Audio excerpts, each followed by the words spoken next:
My name is Devin. I use he, him, or they, them pronouns. I'm an admin for the LGBTQ plus of FIRST and an admin for the neurodivergent of FIRST, and I'm from team 1747. I'm Tessa. I am an admin for LGBTQ of FIRST, and I am a graduating senior from Team 1002. My name is Josh. My name is Jace. I use they, he pronouns. I am a representative or LGBTQ plus of FIRST, along with a member of FRC Team 7850. So as we mentioned, we're all staff for the LGBTQ plus of FIRST. So to talk a little bit more about that, we're an organization that was founded in 2016 to advocate for the inclusion of LGBTQ plus students in FIRST and STEM as a whole. So we have staff and a partner presence in every region, which means that we have distribution of materials such as pins, pronoun pins, stickers, brochures about how to incorporate more inclusion into your own team, and stuff like that. We also hold events such as meetups. We actually have one today here going on right now. It'll be over at 1 o'clock, and it's in room 381B. And other events such as roundtables, which is where people can come together and talk about how to incorporate inclusion into their specific region. Our staff has also done things like a recent interview with FIRST Updates Now, blog posts last summer on the official FIRST blog, and we also do some outreach with our own social media. Our Discord is our biggest. We have over 1,000 members in our Discord server.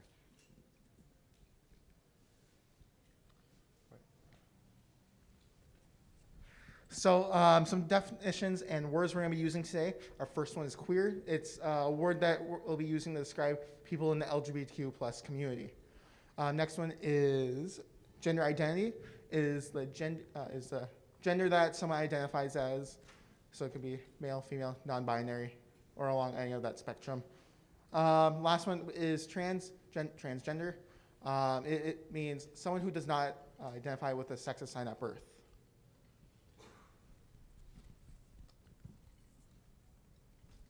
So, why does inclusivity matter? It's been known that people in the LGBTQ plus community can't speak. Are less likely to go into the STEM fields in their career, and they are less likely to they're more likely to drop out of STEM fields. It's also been reported that STEM or LGBT queer scientists and people have felt uncomfortable in their fields and departments. So it also creates a diverse range of students in your team, environment, wherever you are. Helps create a range of different ideas, creative thinking, and challenges a gap in STEM.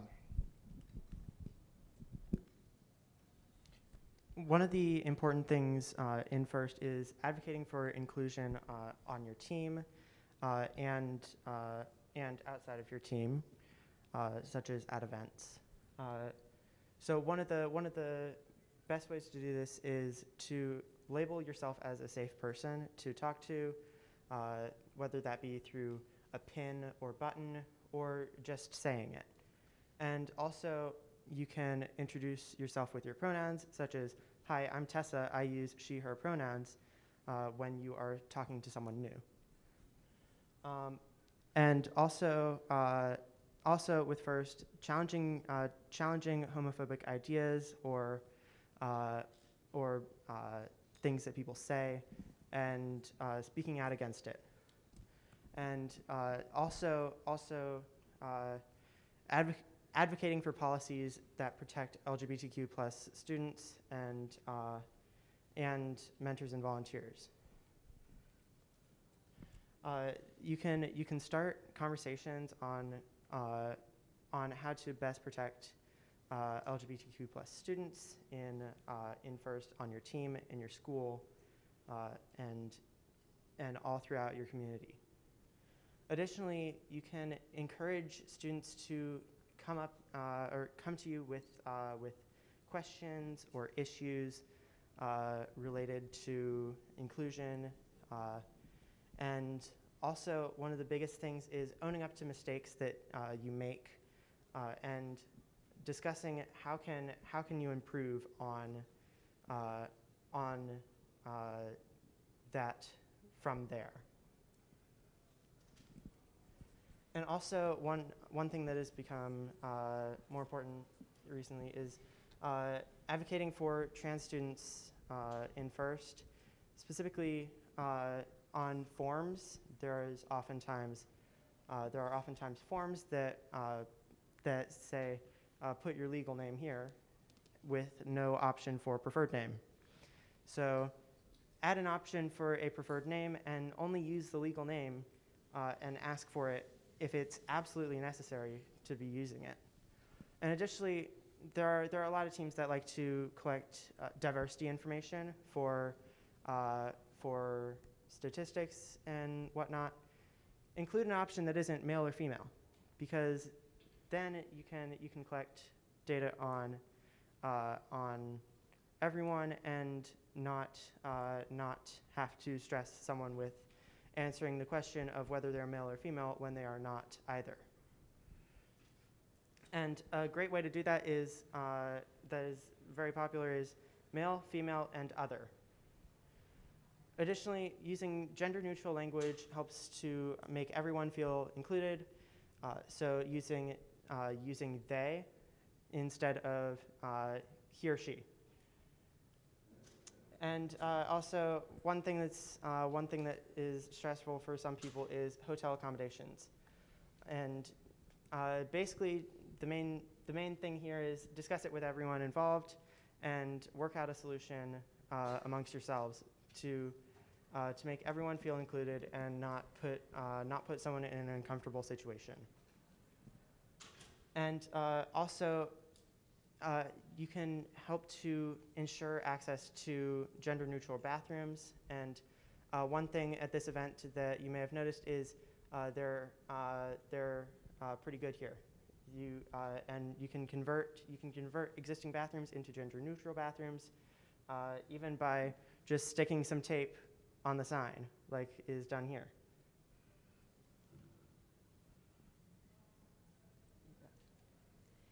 So some common issues that you might face on FIRST teams that involve LGBTQ plus things. First of all is the protection of student privacy. If a student comes out to you, well, the golden rule is to talk to the student, whatever the issue is, really. If a student comes out to you, the first thing you should do is ask them if they want you to keep it private or if there's anyone else that you should be talking to about that. Especially with recent Texas legislation, there's been a lot of discussion on whether it's okay to keep that private, and really, if it's at all possible, you should. Also with trans students, asking them whether you should be using their legal name or their preferred name is very good, and you should stick to it once they tell you what name to use for them and what to use in private versus public. Another issue is conflict. A lot of the time, you might run into conflict between LGBTQ plus students and students who might not understand that as much. The main thing is to have policies in place that specifically address how LGBTQ plus issues can complicate conflicts, but also mediating that calmly to make sure that you don't aggravate the situation, and making sure that you don't accidentally fall into telling LGBTQ plus students that they should be less open to avoid conflict.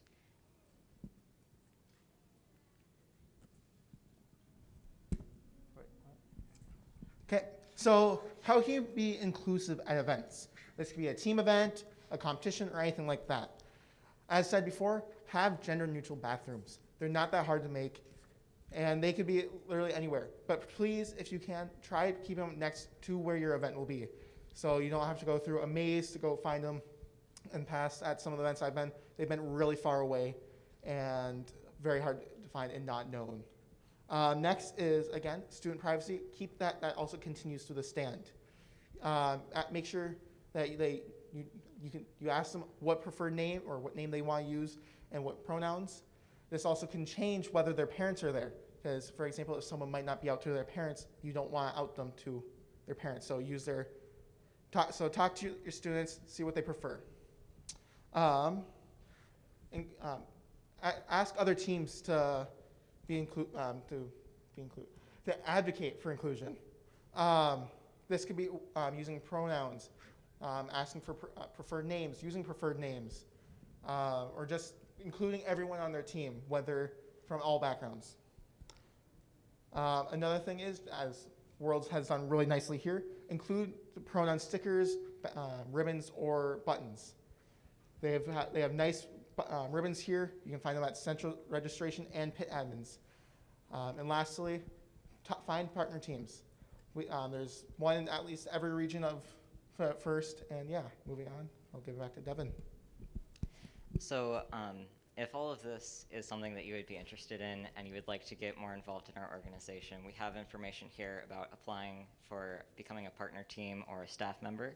We currently have our administrator applications open, but those are only open for a couple months. They'll close at the end of June. Also, we have a QR code and a link to our Discord. It's a really great community for anyone who might want to get involved. We would also like to point out another organization who is a lot like us called the Neurodivergent of FIRST. They work with people who have disabilities like autism and ADHD and advocate for them in STEM and FIRST. We have information cards at the side table with social media links for both of those. So now I'd like to open the room to any questions.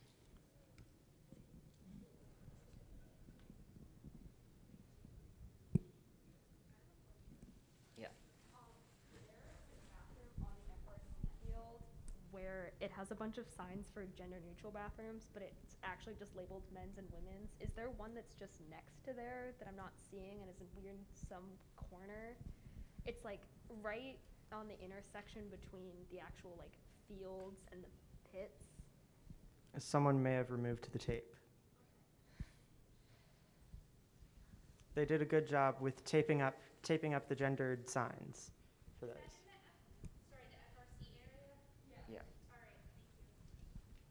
Back there. Here, let me get you the mic quickly. This is a slightly personal one, but I'm in a situation where I am the only AFAB person on my team and therefore have to room with an adult. But I identify as gender neutral. What do you guys feel like would be a good approach to situations like that, especially on larger teams, I guess, where they're not situations where I can just be with my parents? Where you have someone who's AFAB, how would be a good way to possibly mediate that or communicate how that would handle to mentors? Or do you have any examples, I guess? What I would say is that talking to them and seeing if you can arrange a room where you know everyone who's in it and they have agreed to a mentor that they would be okay with rooming with you in advance. That's something that we tried to do on my team this year. So that might be a good idea. But also just talking to a mentor and seeing what they have to say about it. Oh, it's not really a question. It's an answer to your question because I'm trans and so I'm AFAB, and so there's been two situations. So my team, they were gracious enough because I went and talked to the people on our Brewster Club because they're the ones who do our hotel accommodations, and so they gave me a room to myself. But at one event, the hotel, they really messed our rooms up really bad, so we ended up losing some rooms. And so if you find people who are either already know or you're comfortable with, and you say, hey, can I room with you even though blah, blah, blah, blah, blah, then I think that would be the best way to go about doing that. Because I understand you're stressed, because I was really stressed out before the season started and we started going to travel competitions. So either that or talk to an adult on your team and see if they can make accommodations for you. Because usually if as long as you say something, the adults on the team will, be gracious enough to want to help you because you're on the team for a reason, and so they want everyone to be as comfortable as possible. Yeah.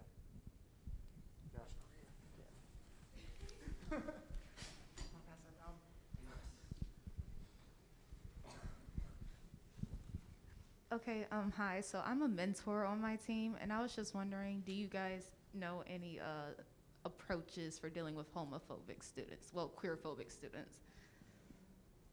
Like, I guess I know some, but I just want to see if you guys had any better ideas.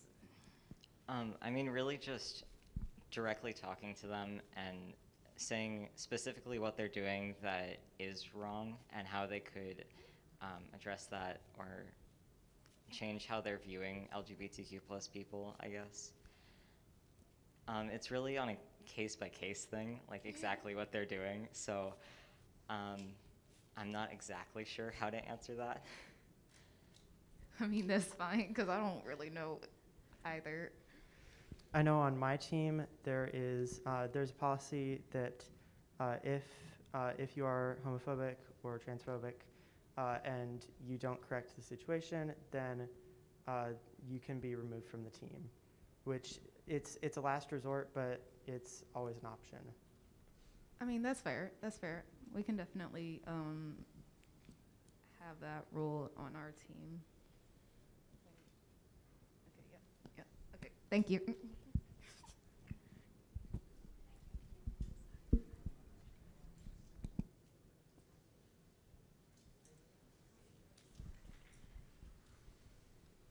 Is there any kind of effort to make like queer events more open? Because I feel like if you were to just go up and sit in the stands for the whole event, you don't really know, you're not exposed to anything, you don't see anything. Is there more of an effort to kind of bring queerness to,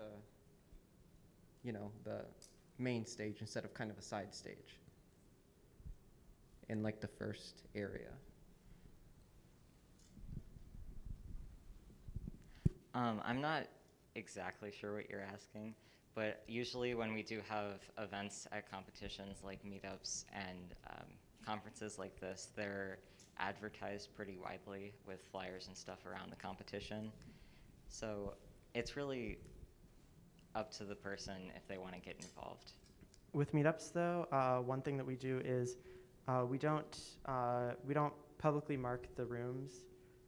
Such as here, it is in an unmarked room to help protect the students that may want to go to those events. I will say one thing for the events I've done at. I was at the 10K Lakes Regional along with the Minnesota State Championship for FTC. I've had a table there. We've had pronoun stickers, we've had buttons, and just kind of ways to get involved and learn about the LGBTQ community. Along with that flag up there, that's an example of what I've done. People can show signs of support by signing it and or showing messages of support and such.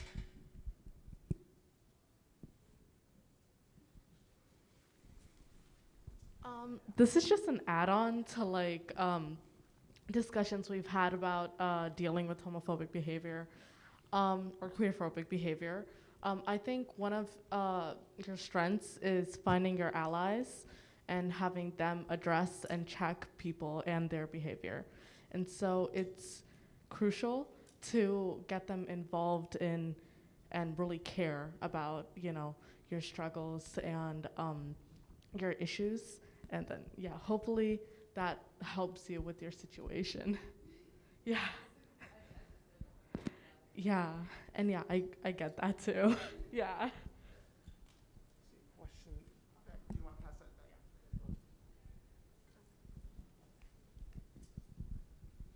Hi. I have another comment. A lot of people, this is mostly related, aren't necessarily homophobic as much as they just don't understand and don't know how to ask or learn. Something that our team has done is we've started doing the first equity, diversity, and inclusion training from FIRST. Everyone has to do it, the mentors, all the students. Honestly, I know it's a thing you fill out as one person. We've done it in small groups with a student leader who knows how to kind of start the conversation, do that. So then people aren't as afraid to ask questions. Obviously I know that's kind of a side issue, sort of related, but especially from where we're from in Iowa, it's not as common for this to be talked about. So that definitely, yeah, exactly. So that makes a big difference, I think. Yeah, I think what I'm gonna have them do is have a presentation at the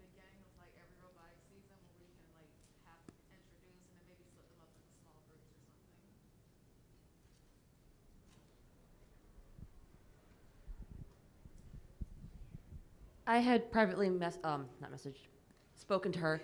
Our team has it in the code of conduct because I think our school district also has it in the code of conduct. Getting it written down somewhere in the beginning when you sign up to the team, having something verbal in there about inclusivity, LGBT, but anything else as well. So if a problem does arise, it's documented, and a parent, usually it's the parents that are the problem, not the students really. You can say, they signed this, this is why we're discussing it with them, that kind of stuff.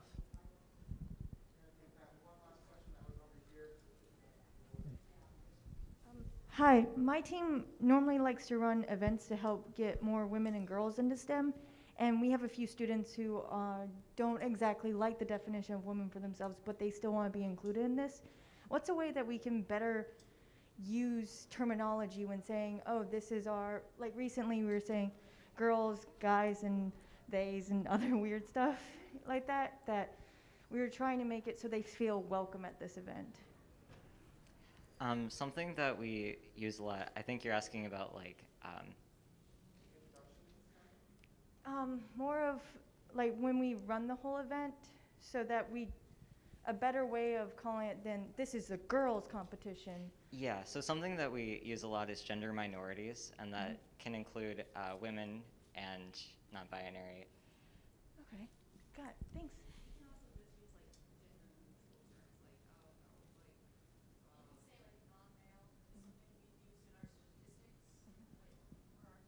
Okay, awesome, thank you. We would like to get to all of your questions, but unfortunately we have run out of time. However, we will have that meetup. If you do, you can find one of us three or one of the other staff members to ask us your questions. We'll be there, and yeah. 381B.